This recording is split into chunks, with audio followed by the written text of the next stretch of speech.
John had always loved his small farm on the outskirts of the colony. It was quiet, peaceful, and far away from the crowded city. Every morning, he would wake up early, check his crops, and take care of his animals. His vegetables were his pride. Fresh, healthy, and growing in perfect rows. But tonight, something felt strange. It was past midnight, and the farm was silent. The wind rustled through the trees, and the stars twinkled above. John was asleep in his small wooden house when suddenly a noise woke him up. Rustle, crunch, snap. His eyes shot open. At first, he thought it was just an animal, a rabbit or a stray dog looking for food. But then he heard it again. Soft footsteps, careful movements. Someone was in his garden. John sat up, his heart pounding. He reached for his flashlight and quietly got out of bed. He didn't own any high-tech security systems like the rich folks in the city, but he had his instincts. And right now, those instincts told him something was wrong. Slipping on his boots, he stepped outside, careful not to make any noise.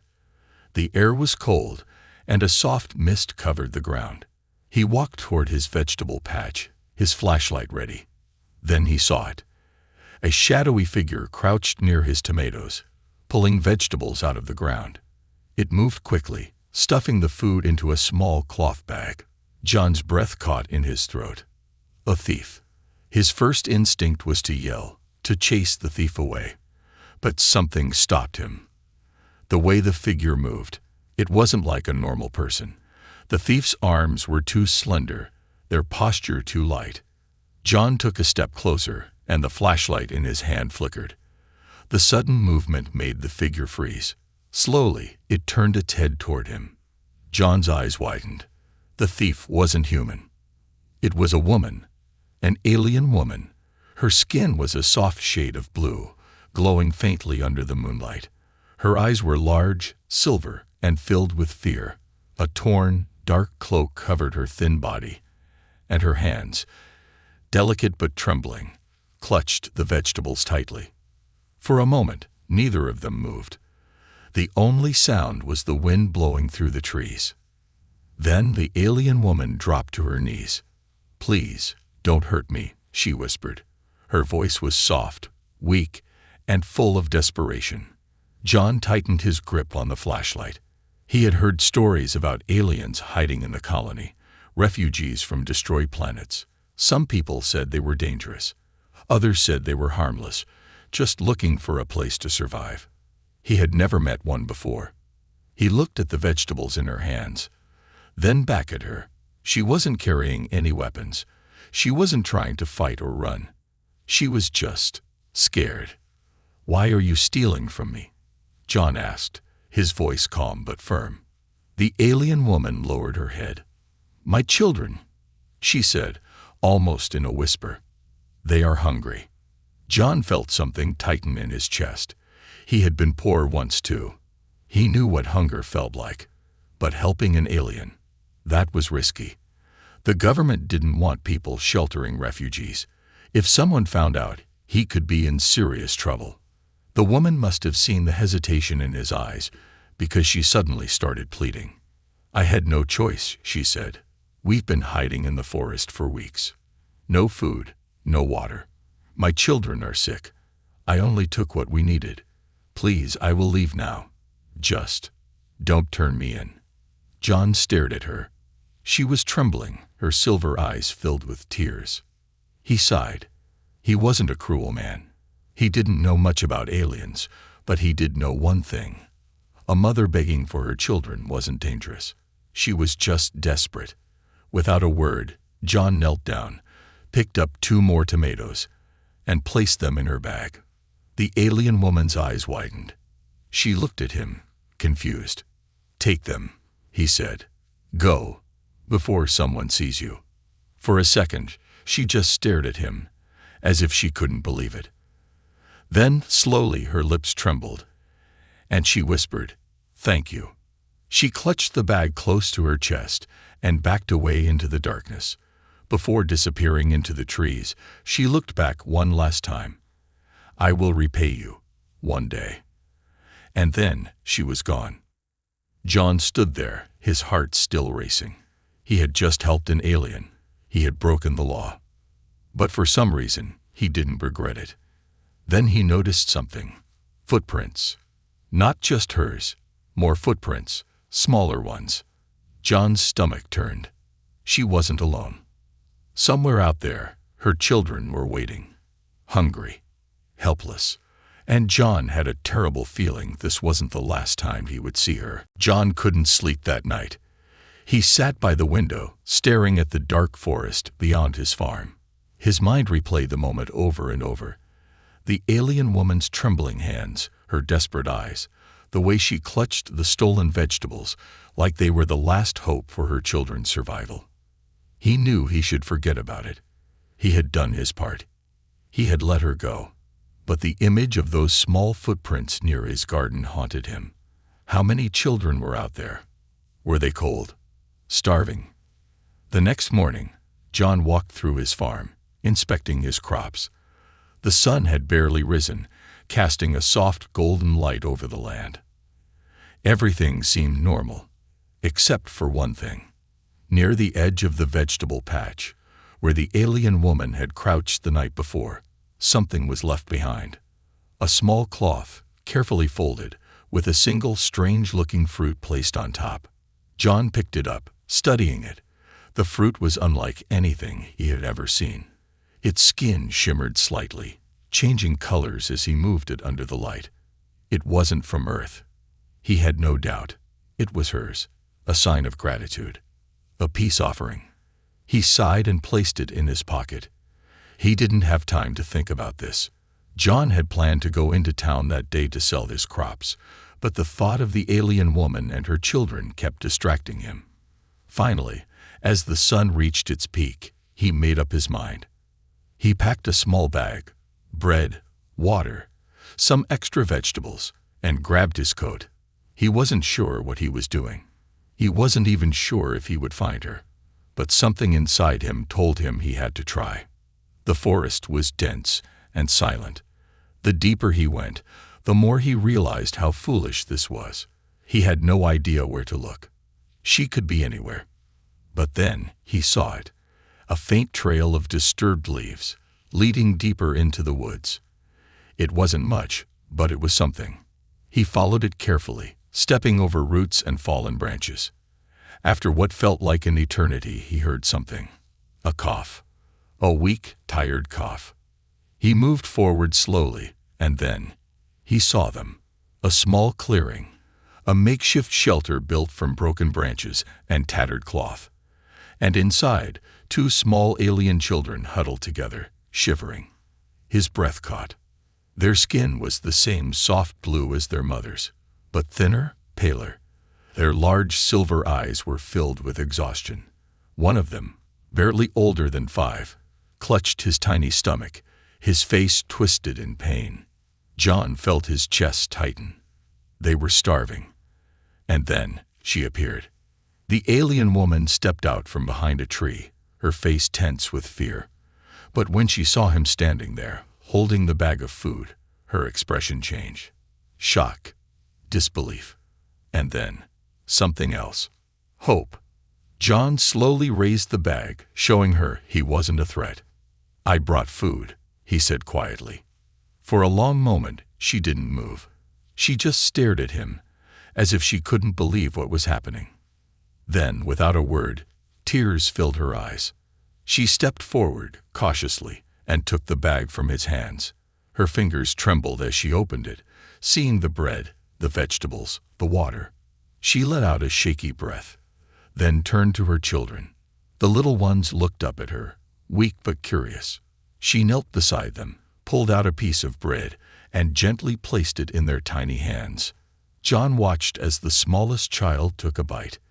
His little lips moved slowly, savoring the taste, his eyes closing in relief. Something inside John shifted. He had done the right thing. The alien woman looked up at him, and for the first time she smiled. It was small, barely there, but it was real. John knew then he couldn't walk away. He had to help them, but he had no idea that by helping them, His own life was about to change forever. John sat on an old tree stump, watching the alien mother and her children eat. The forest was quiet except for the soft rustling of leaves and the gentle sound of chewing. The little ones devoured the food like they hadn't eaten in days, their small hands shaking as they clutched the bread and vegetables. John had seen hunger before. Growing up poor, he had gone to bed on an empty stomach more times than he could count. But this was different. This wasn't just poverty. It was desperation. The alien mother glanced at him as she fed her children, her silver eyes cautious but no longer filled with fear. She was still on edge, still wary of him. She didn't trust him yet, and John didn't blame her. After all, humans weren't always kind to things they didn't understand. John let out a slow breath. He wasn't here to force trust. He was here to help. "You got a name?" he asked gently. The alien woman hesitated, then touched her chest lightly. "Sena," she said in a soft, musical voice. John nodded. "Sena," he repeated, letting the name settle on his tongue. He pointed to himself. "I'm John." She stared at him for a long moment, then gave the smallest nod of acknowledgement. It wasn't much, but it was a start. One of the children, the youngest, a frail little boy with deep violet markings on his arms, looked up at John with wide, curious eyes. He tugged at Sena's sleeve and whispered something in a language John didn't understand. Sena turned back to John, her expression unreadable. She pointed at the child. "Lior." Then she pointed at the older child, a girl who was slightly taller, her silver eyes sharp and intelligent. "Nia." John smiled at both of them, but neither spoke. They were still too weak, too tired, too afraid. But at least now, they had names. Sena suddenly stiffened, her head snapping toward the trees. She had heard something. John's heart pounded. He hadn't heard anything, but he had seen the fear flash in her eyes. She quickly pulled her children closer, her hands gripping them tightly. John stood up, his instincts kicking in. "Someone out there?" he asked, lowering his voice. Sena didn't answer. Instead, she placed a single finger against her lips, a universal signal for silence. Then John heard it, a distant humming sound, low, mechanical, like an engine, but not one he recognized. Sena's entire body trembled. She knew exactly what it was. Without a word, she grabbed her children and hurried deeper into the trees. John had no idea what was happening, but he knew one thing: this wasn't good. Something or someone was coming. John had two choices: run away and stay safe, or follow Sena and find out what was really going on. He took one last glance at his farm in the distance, then clenched his jaw and ran after them. He had no idea he was about to discover a secret that would change everything. John followed Sena and her children as they darted through the dense forest, his heart pounding in his chest. The mechanical hum behind them grew louder, vibrating through the trees like an eerie warning. Sena moved with urgency, her long limbs guiding her children swiftly through the underbrush. She had done this before. She knew how to hide, how to run. But John didn't. He stumbled over roots, his boots crunching on dry leaves, his breath ragged. He had never felt so out of place in his own land before. He wasn't the hunter here. He was the prey. Lior, the youngest child, suddenly let out a small, frightened whimper. Sena instantly stopped, crouching to hush him. John took the moment to catch his breath, but he knew they couldn't stop for long. Then he saw it, a flicker of blue light weaving between the trees. Not natural light, not sunlight filtering through the leaves. This was artificial. Someone, was searching for them. Sena turned to John, her eyes wild with panic. She needed him to trust her. With a silent motion, she pointed toward a cluster of thick, gnarled roots at the base of an ancient tree. It was hollowed out, just big enough for the children to squeeze inside. John understood immediately. She wanted to hide them. He helped her push Nea and Lior into the hollow. The children curled into themselves, their silver eyes wide with fear. Sana gently pulled a layer of fallen leaves over them before turning to John. "We run," she whispered. John barely had time to nod before she grabbed his hand and pulled him forward. They sprinted. The humming grew louder. The blue light flickered behind them, cutting through the trees like searchlights. John's lungs burned, but Sana didn't slow down. Then, just when he thought he couldn't run any farther, she stopped. John nearly crashed into her. He looked around frantically, expecting to see something. A spaceship, a creature, an army. But there was nothing. Just trees. "What?" he started, but Sana lifted a finger to her lips again. Then she pointed downward. John followed her gaze. The ground was shifting. At first, he thought his vision was playing tricks on him. But no, the forest floor was moving. Thin metallic strands of light slithered between the leaves, pulsing like veins under the earth. They twisted and curled around tree roots, snaking toward them. John felt the hairs on his arms rise. This wasn't natural. Sana grabbed his arm, her grip tight. She whispered something in her alien language, her voice urgent. She was warning him. John didn't understand the words, but he understood the fear in her eyes. Then, a shadow moved. John barely had time to react before something stepped out from behind the trees. It was humanoid, but wrong. Tall, unnaturally thin, its limbs too long, its skin smooth like polished stone. Its face was blank, except for two glowing blue slits where eyes should be. And then it spoke. A deep, vibrating voice filled the air. Not with words, but with sound. It echoed through John's bones, shaking his very core. Sana let out a sharp breath, her body stiff with terror. John didn't know what the creature was saying, but Sana did, and from the way her fingers trembled in his grip, it wasn't good. To be continued. You said, start with part 5 more unique and lengthy, and give answer in chat, and give answer without title. ChatGPT said. The sound that came from the creature was unlike anything John had ever heard. It wasn't just noise. It was inside his head, vibrating through his skull like a pressure he couldn't escape. He winced, clutching his ears, but it didn't help. The deep hum of the creature's voice was felt more than heard. Sana, however, was frozen in place, her wide silver eyes locked onto the figure before them. She wasn't just afraid. She was terrified. The creature took a slow step forward. John's instincts screamed at him to run, but Sana suddenly grabbed his wrist, squeezing tight. "Don't move," she whispered, her voice barely audible.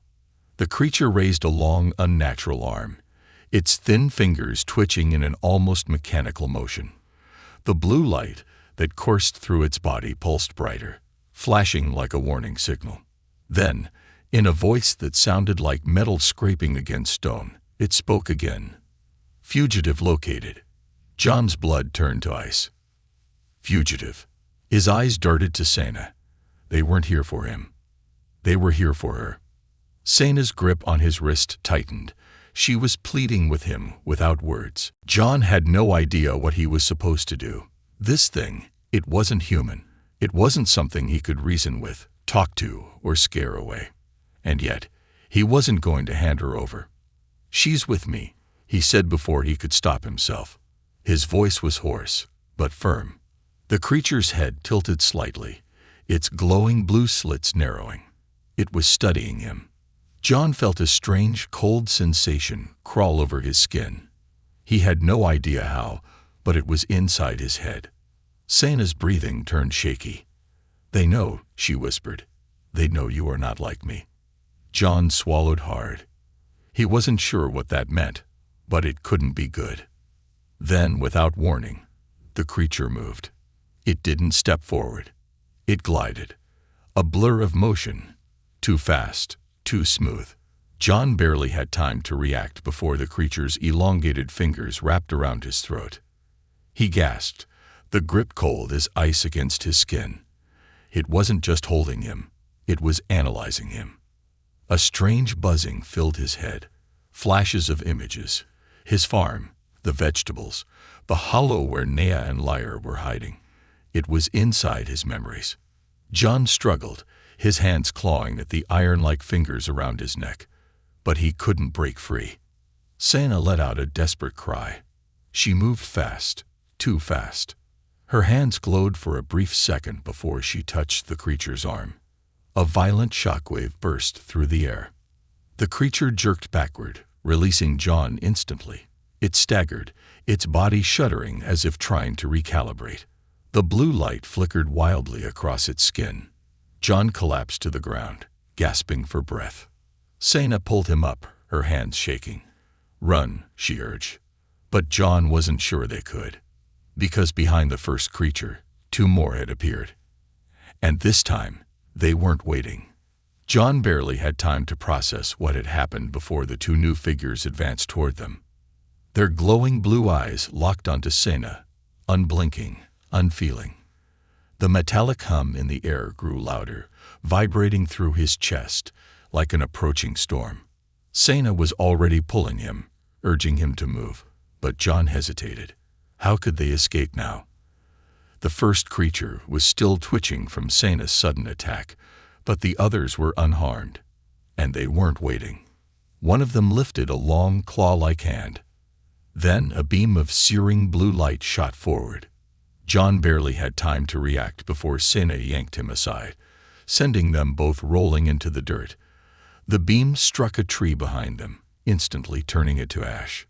John's heart pounded. What were they even fighting? These things weren't just aliens. They were something else. Hunters. Enforcers. Something worse. Sena wasn't waiting for him to figure it out. She grabbed his wrist again, forcing him to his feet. "This way," she urged, and John, still shaken, had no choice but to follow. They ran. Branches whipped against them, leaves crunching underfoot, the cold night air thick with the scent of damp earth. Sena moved with urgency, but John could tell she wasn't just running aimlessly. She had a destination in mind. Behind them, the creatures followed. Not running, gliding, effortless, predatory. John risked a glance over his shoulder. They were gaining. "We can't outrun them," he shouted. Sena didn't respond. She just kept moving, her grip firm, her breathing quick but controlled. She had a plan. Then, suddenly, she stopped. John nearly crashed into her. Before he could ask why, she turned toward him, pressing a trembling hand against his chest. "I need you to trust me." John stared at her, still gasping for breath. He wasn't sure what he had expected her to say, but it wasn't that. Then, before he could argue, she shoved him backward. John stumbled and fell. But instead of hitting the hard forest floor, he fell through it. The ground gave way beneath him, and in an instant, he was swallowed by darkness. He hit something soft. Not dirt, not rock, but something alive. John's vision blurred, the shock of the fall leaving him momentarily disoriented. He tried to push himself up, but before he could move, he felt it, a pulse beneath him. Not his own. Something was breathing. Then he heard Sena's voice just above him. "We're safe, for now." John blinked, his eyes adjusting to the dim glow of his surroundings. He wasn't sure what he had expected to see, but it certainly wasn't this. They were in a cavern, but it wasn't like any cave John had ever seen. The walls pulsed with an eerie bioluminescent glow, the veins of some unknown organism stretching like tangled roots all around them. The air was thick, warm, filled with a scent John couldn't quite place.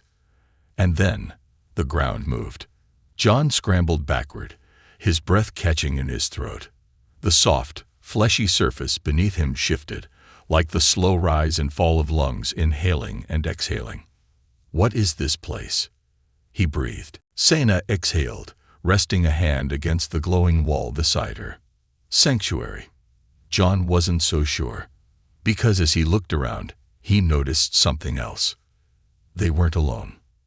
In the dim, glowing light, shapes began to emerge from the darkness. Not the hunters. Others. Sena's people. And they were watching him.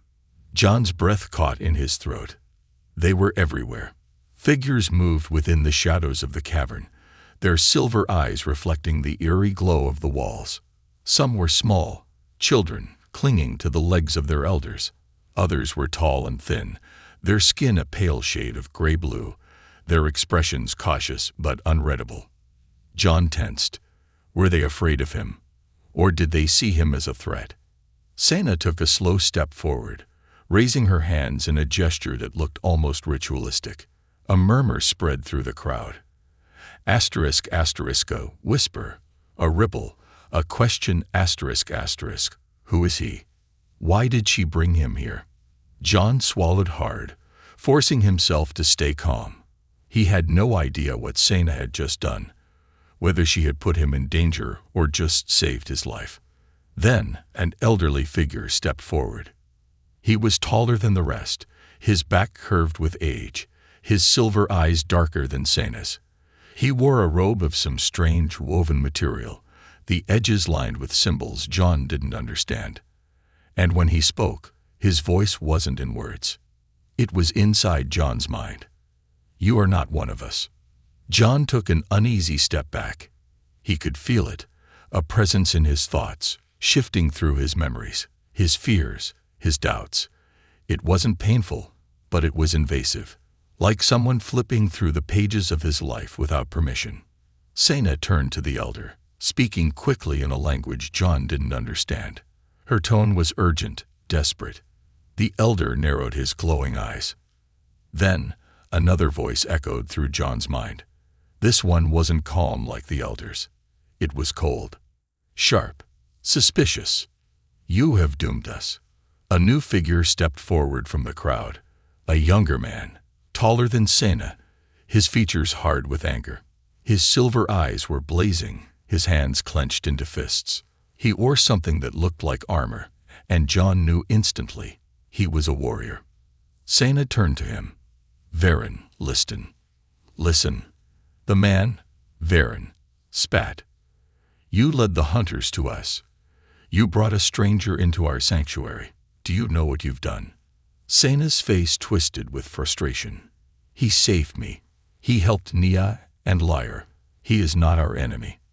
But Varen wasn't convinced. His sharp eyes turned to John, narrowing in accusation. He is not one of us. John clenched his jaw. He didn't understand their world, their customs, their language. But he understood that tone. It was the sound of someone who had already decided he was guilty. Before Sena could respond, a deep tremor shook the cavern. The ground beneath them pulsed violently, the walls glowing brighter, then dimming, as if struggling to stay alive. A sudden hush fell over the crowd. And then, a new sound filled the air. A mechanical hum, cold, metallic, relentless. John turned toward the entrance of the cavern, and his stomach dropped. The hunters were here. A blue glow seeped through the cracks of the cave's entrance. The air vibrated with static energy. A sharp, robotic voice echoed through the cavern. Fugitives located. Panic spread through the crowd. Mothers clutched their children. Elders whispered prayers.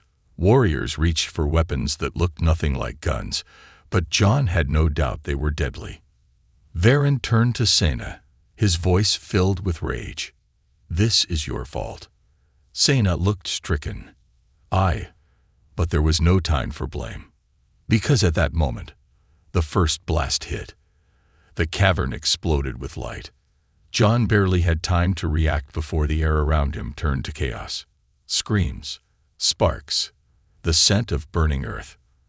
And then, the battle began.